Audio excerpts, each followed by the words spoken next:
ध्यानाभ्यास के लिए कृपया अपने नेत्रों को बंद कर लीजिए। अपना संपूर्ण ध्यान अपने शरीर पर रखिए।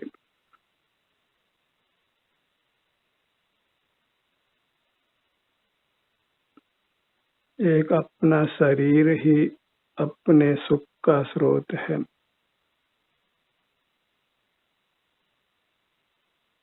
इसकी उपेक्षा करना योग्य नहीं है।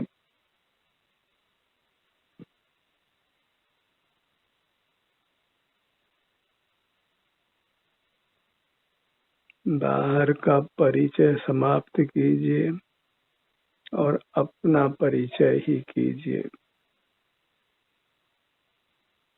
पर परिचय से दुख है और आत्म परिचय से सुख है,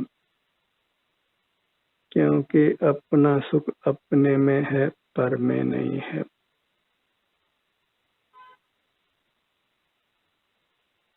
पर से संबंध की चर्चा ही विकथा है, पाप है।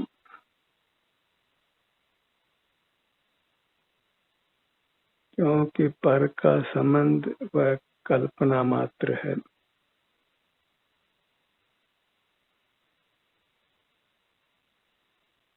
जीव अपने अमूर्त शरीर को ही लेकर आता है और इस अमूर्त शरीर को ही लेकर जाता है, क्योंकि यह अमूर्त शरीर ही वही है।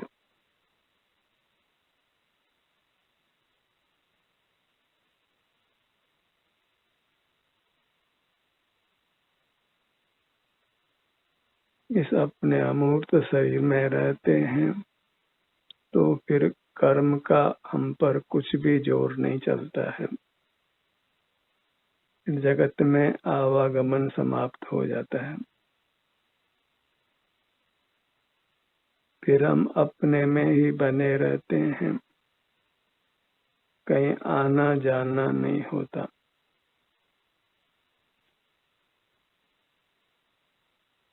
कहीं जाने का परिणाम नहीं होता। जब सुख अपने में ही है तो कहीं अन्यत्र जाने में कुछ भी लाभ नहीं है।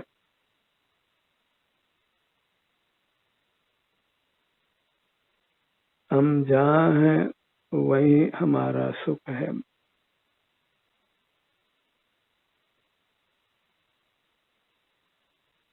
कहीं आना जाना नहीं है, जहाँ है वहीं ठहर जाना है।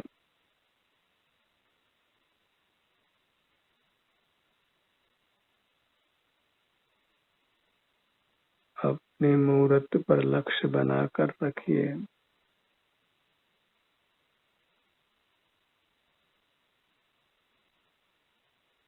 बहिर्मुखता हमारे शरीर को रोगग्रस्त करती है।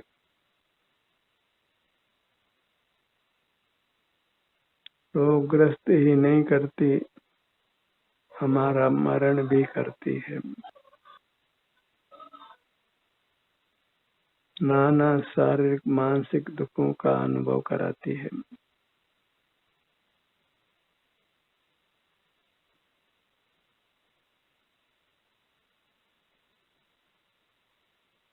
चिंतन करना हो तो एक ही चिंतन करिए कि कैसे आप सतत अपने सन्मुख ही रह सकें, अपना ही अनुभव करते हुए रह सकें। पर का स्मरण नहीं हो, पर का देखना जानना नहीं हो।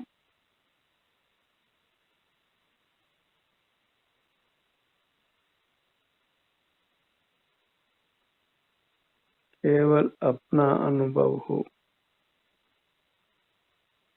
हम अंतर में ही विचरण करें, अपनी सीमा में ही।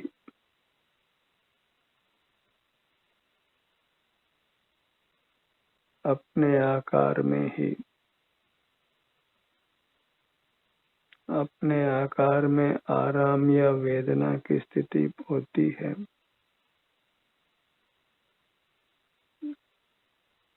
आत्म प्रदेशों में हलन चलन होता है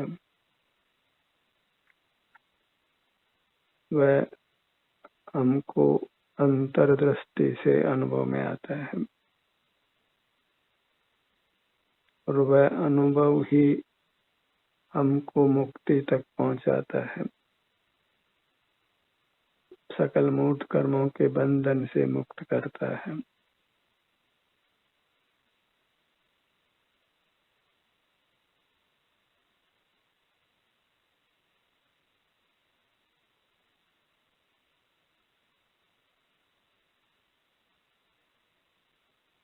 यदि हम ये भावना भाएं कि हम अपने में ही लीन रहें तो फिर सहज ही उसके अनुरूप पुरुषार्थ होता है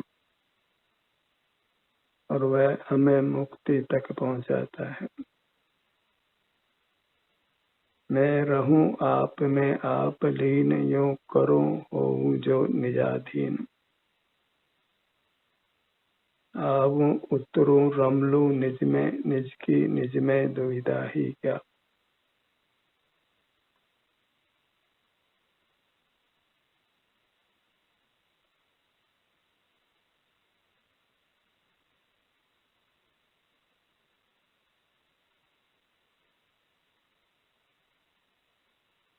अपने मूर्त को ही अनुभव में लेते हुए रहना है, इतना ही मोक्ष का पुरुषार्थ है, सुखी होने का पुरुषार्थ है।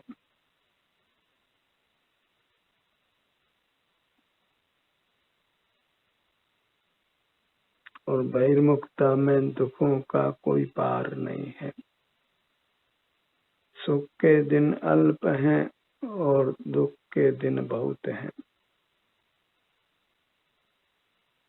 वर्तमान में शारीरिक स्वास्थ्य अच्छा होने की स्थिति में हमको आत्म नियंत्रण करना है, बाह्यचर्या से अपने को रोकना है।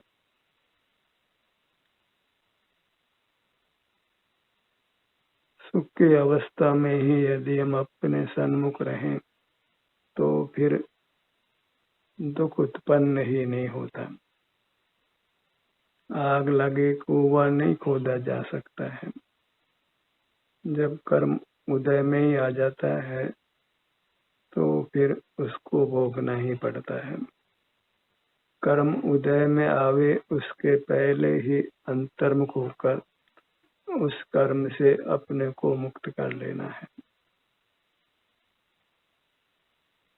अपने स्वरूप में ठहर कर कर्म की संधि को तोड़ देना है।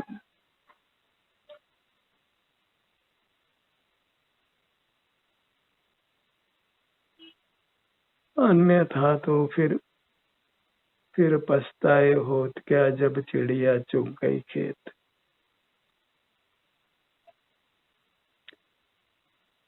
काल करे सो आज कर, आज करे सो अब, पल में प्रलय होगी पौरी करे को कब।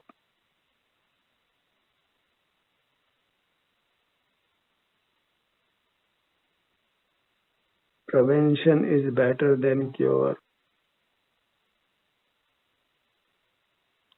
उदय आने पर तो फिर हम उपचार भी नहीं कर सकते हैं, फिर उदय को भोगना ही पड़ता है।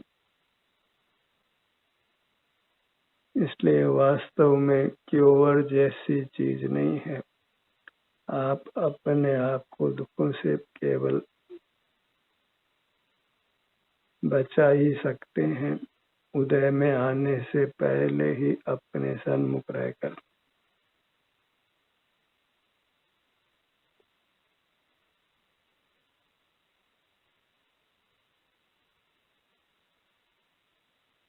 सत्ता में बहुत कर्म पड़ा है और उदय में आवे और हमको दुख दे उसके पहले ही अपने सन्मुख रहकर सत्ता में पड़े हुए कर्म को नष्ट कर देना है, अपने से अलग कर देना है। अंतर्मुख परिणति रुक्ष होती है और उससे फिर कर्म बंधा हुआ नहीं रह सकता है। बहिर्मुखता में ही रागादि की स्निग्धता होने से मूर्त कर्म हमारे साथ बनता है। और जब निरंतर हम राग रूप ही परिणमन करते हैं तो स्निग्धता बहुत बढ़ जाती है और कर्म है वह अत्यंत सघन हो जाता है।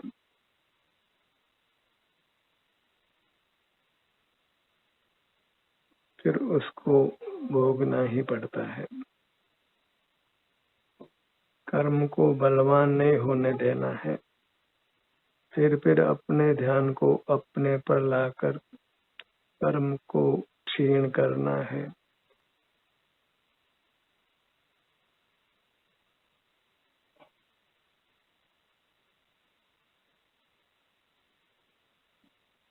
फिर हो बैठो अपने धाम। अपना ठिकाना अपने सिर से पैरों तक है। वही हमारा गंतव्य है, विश्राम स्थल है, मोक्ष स्थल है। मोक्ष कहीं आसमान में नहीं है, हमारी मूर्त ही मोक्ष स्वरूप है और उसके सन्मुख रहना ही मोक्ष मार्ग है। और अपनी मूर्त ही हमारे लिए आनंद दाता परमात्मा है। प्रकृति ने हमको परतंत्र नहीं बनाया है, हमारे भीतर ही असीम सुख रखा है। बस मूर्त कर्म का बंद होने से हमको अपने स्वरूप की खबर नहीं है।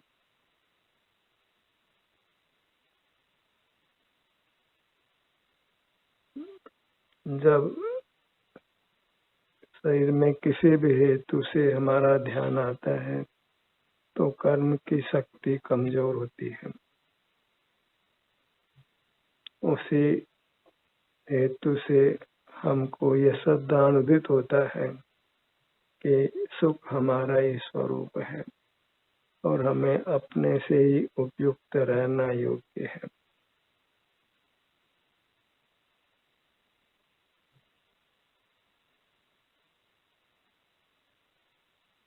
जैसे भी बने अपना ध्यान अपने शरीर पर आना चाहिए। अपने शरीर से आस अपना आभ्यंतर अमूर्त शरीर है, अपनी चिन्ह मूर्त है।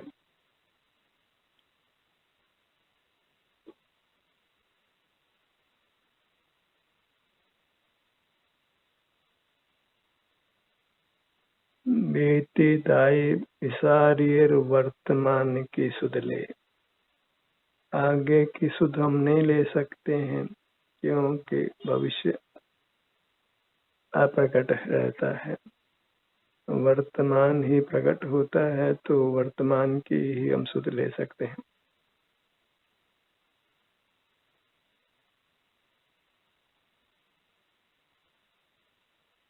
हर वर्तमान पल को अपने सन्मुख रखना है।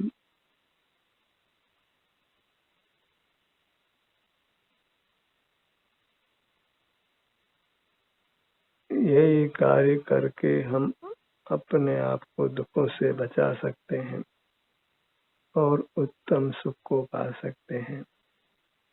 नर से नारायण हो सकते हैं।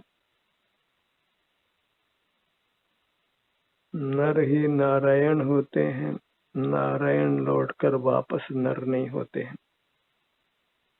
परमात्मा का अवतार नहीं होता। संसारी जीव भी जब तक कर्म का संबंध मिटता नहीं है वे ही अलग अलग योनियों में अवतार लेते हैं, मरते और जन्मते हैं और वह गाथा दुख भरी है।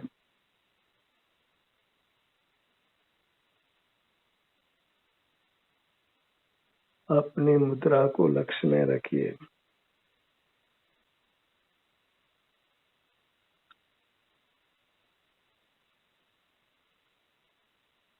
अपनी मुद्रा ही सर्वस्व है,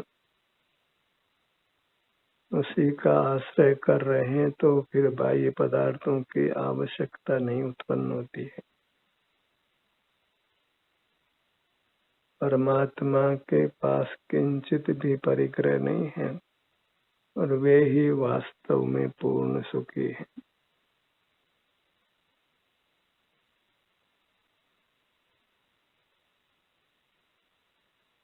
वही एक हमारा लक्ष्य होना चाहिए कि बिना ही परिग्रह के हम अपने सन्मुख रहकर सुखी रहें।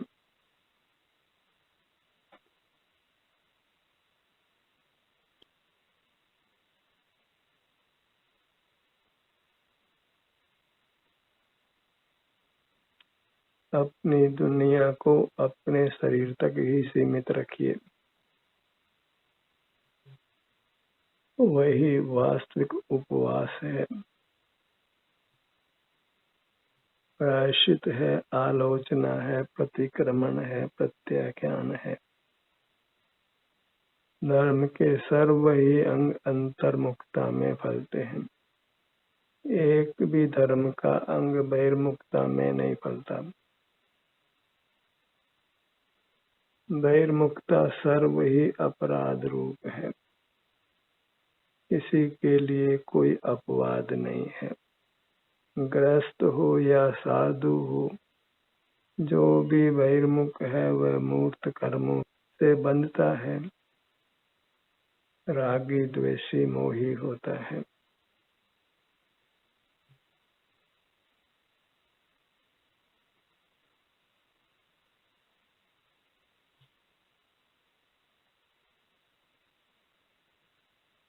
बहिर्मुख रहने पर स्वतः ही प्रतिकूल संयोग प्राप्त होते हैं, इससे हमारा चित्त आकुल व्याकुल रहता है, हम अस्वस्थ होते हैं और बारंबार मरते और जन्मते हैं।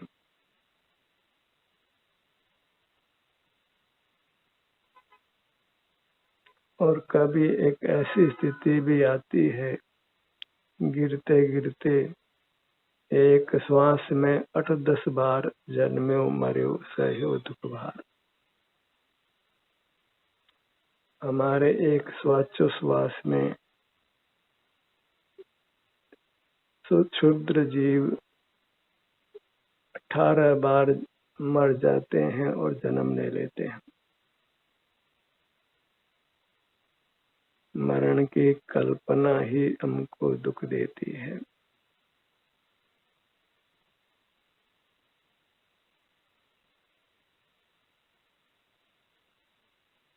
कोई भी जीव मरना नहीं चाहता है, भले वह वेदना में भी क्यों न हो।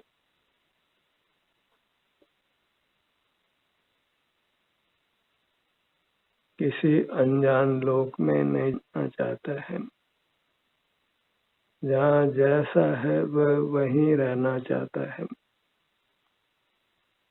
और इसके लिए अपने सन्मुख रहिए, फिर कहीं आना जाना नहीं है, मरना नहीं है, जन्मना नहीं है, मूर्त काया का संबंध मिट जाना है, मरना नहीं है।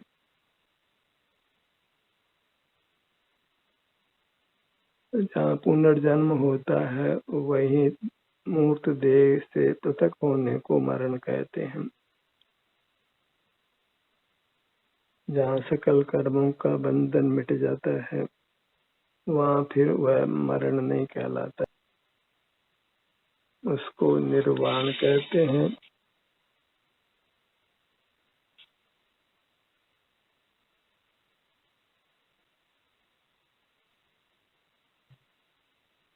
एक भावना कि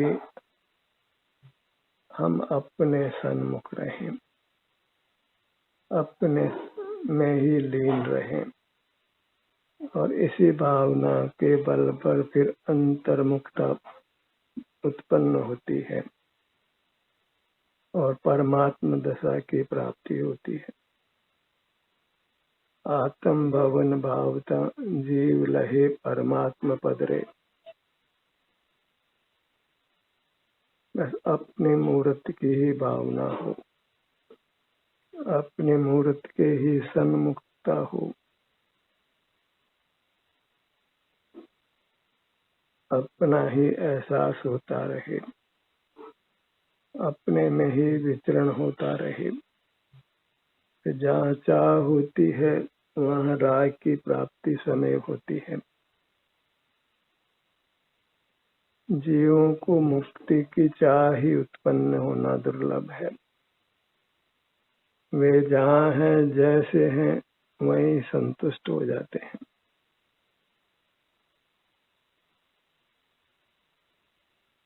मोक्ष मार्ग में आने और उसमें आगे बढ़ने की भावना नहीं होती है। मोक्ष मार्ग की खबर ही नहीं होती है।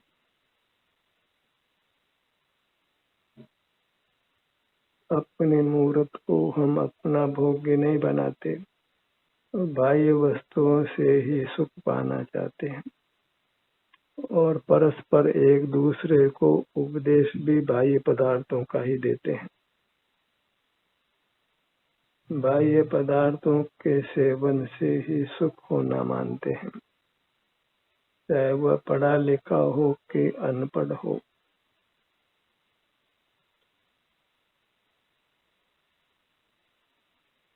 और स्वानुभव के लिए किसी विद्या की आवश्यकता नहीं है।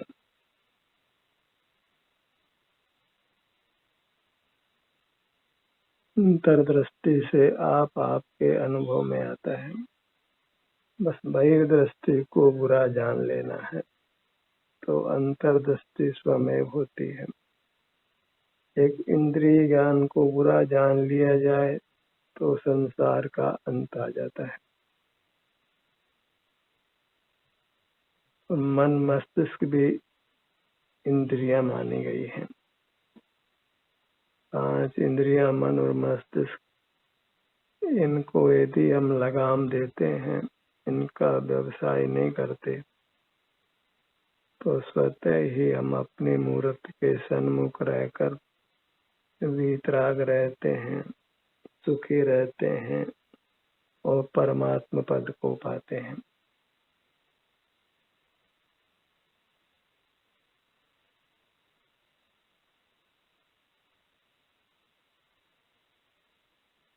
जैसे जो भी मंदिरों में परमात्मा की मूर्ति को देखते हैं, अंतर्मुख मुद्रा को देखते हैं, ऐसे ही आप अपनी मुद्रा को लक्ष्य में लीजिए तो आपको अपनी मुद्रा का अनुभव होता है।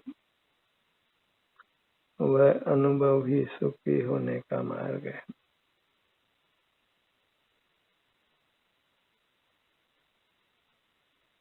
सकल ज्ञान का निरोध कर अपना संपूर्ण ध्यान अपनी अमूर्त काया पर रखिए।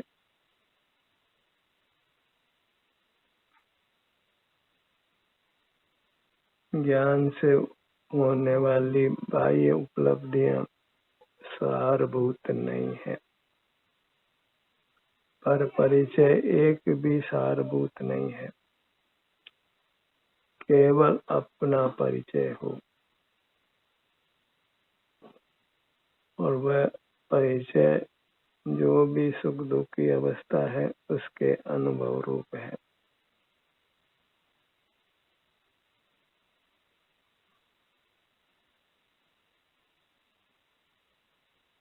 अपने मुखमंडल को लक्ष्य में लीजिए, एक एक अंग को लक्ष्य में लीजिए, अपने पर ही कृपा करिए, अपने को दुखों से बचाना है।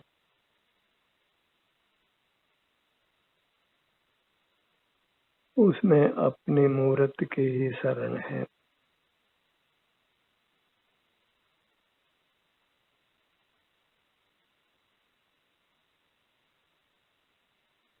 अपनी भी अमूर्त काया है, जिसको हम संचालित करते हैं तो साथ में बंधा हुआ मूर्त शरीर भी संचालित हो जाता है। हर का परिणाम हमारे द्वारा नहीं किया जा सकता है। हमारे निमित्त से कोई पर पदार्थ परिणमित होता है, वह उसकी शक्ति है, उसमें हमारा किंचित भी कर्तृत्व नहीं है, हम मात्र विकल्प करते हैं।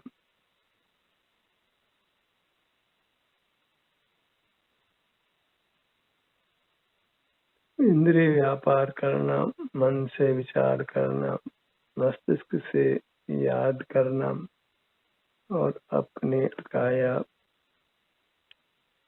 की चेष्टा करना, यत्न पूर्वक श्वासोच्छ्वास करना, ये सब मूर्त के संबंध से ही होते हैं।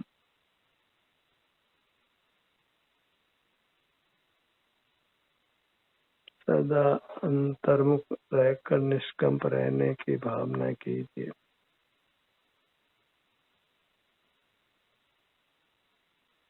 इसी से सुख उत्पन्न होकर स्थायी रहता है।